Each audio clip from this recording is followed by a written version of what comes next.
कांग्रेस के महानगर जिला अध्यक्ष ने अपने आवास पर एक प्रेस वार्ता कर 2024 के लोकसभा चुनाव को लेकर हरिद्वार लोकसभा में पूर्व मुख्यमंत्री हरीश रावत के बेटे वीरेंद्र रावत को मिले मतों को लेकर जनता और कार्यकर्ताओं का आभार जताया और कहा कि भले ही कांग्रेस प्रत्याशी की इस चुनाव में हार हुई पर जनता ने जो अपार सहयोग दिया है वह उसके आभारी है। साथ ही उन्होंने यह भी कहा कि इस बार उनके मतों का प्रतिशत भी बढ़ा है। 2024 लोकसभा चुनाव का कल परिणाम आया और इस परिणाम में जो जनता ने जनादेश दिया उसे कांग्रेस पार्टी सहर्ष स्वीकार करती है।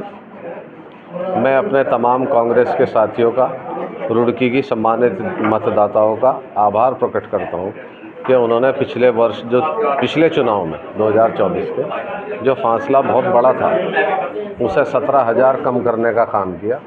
पिछली बार हम लगभग 27,000 से पीछे थे लोकसभा चुनाव में, इस बार 10,000 से, जबकि हमारे पास बहुत सीमित संसाधन थे।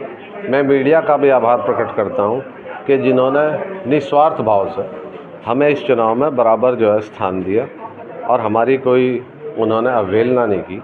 मैं रुड़की के प्रशासन का भी, हमारे जॉइंट मजिस्ट्रेट साहब, सिविल प्रशासन, हमारी पुलिस, उनका भी धन्यवाद करूंगा कि उन्होंने चुनाव में निष्पक्षता से और शांतिपूर्ण चुनाव कराया।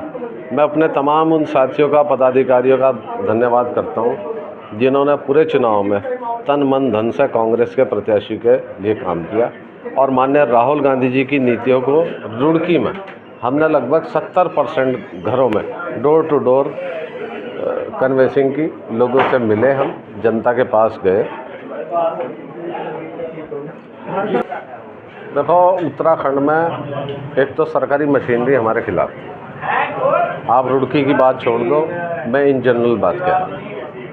दूसरी क्या बात रही कि हमारे पास संसाधनों का अभाव था और संसाधन निश्चित रूप से चुनाव में एक बड़ा रोल अदा करते हैं। हमारी सफलता ये रही कि हमने माननीय राहुल गांधी जी के जो 5 उन्होंने न्याय दिए और 20 जो उन्होंने घोषणा पत्र में अपनी बात रखी, उसमें बेरोजगारी, MSP किसानों की कर्ज माफ़ी, 30 लाख जो खाली नौकरियां उन्हें भरने का वायदा और महिलाओं को एक सम्मान राशि देने की बात की। हम मुद्दों पे चुनाव को लेके गए। भाजपा ने मुद्दों से भटकाने का काम किया। उन्होंने गाय, भैंस, मंगलसूत्र, हिंदू, मुसलमान, पाकिस्तान, इस तरह की बात की। हमने भ्रष्टाचार के खिलाफ बात रखी, उसमें आप लोगों का भी सहयोग रहा। किस तरह हमने RTO ऑफिस में भ्रष्टाचार का जो है खुलासा किया, कैसे हम बिजली की बढ़ती दरों के खिलाफ हमने आवाज़ उठाई, कैसे हमने राशन कार्ड की आवाज़ उठाई, कैसे हमने बिजली कटौती की बात रखी, कैसे हमने जो है बहुत से विभाग जो जनता का शोषण कर रहे हैं उनके खिलाफ बात रखी। लेकिन ये जनता का जनादेश जो है वो सर्वोपरि है, हम उसे सहर्ष स्वीकार करते हैं। भाई, एक तो उनके पास सबसे बड़ी बात जो है ना, धनबल की, वो 5 स्टार होटलों में मीटिंगें कर रहे। उनका 6 मंजिल का कार्यालय रुड़की में बन रहा है, उनका 6 मंजिल का कार्यालय हरिद्वार में है। वो अपने कार्यकर्ताओं को सारी सहूलियत दे रहे, गाड़ी घोड़ा, शराब, मिठाई, पैसा, सब चीज़ उनके पास है। हमारे पास क्या है? हमारे पास तो कार्यालय नहीं है, हमारे पास कोई गाड़ी का संसाधन नहीं है।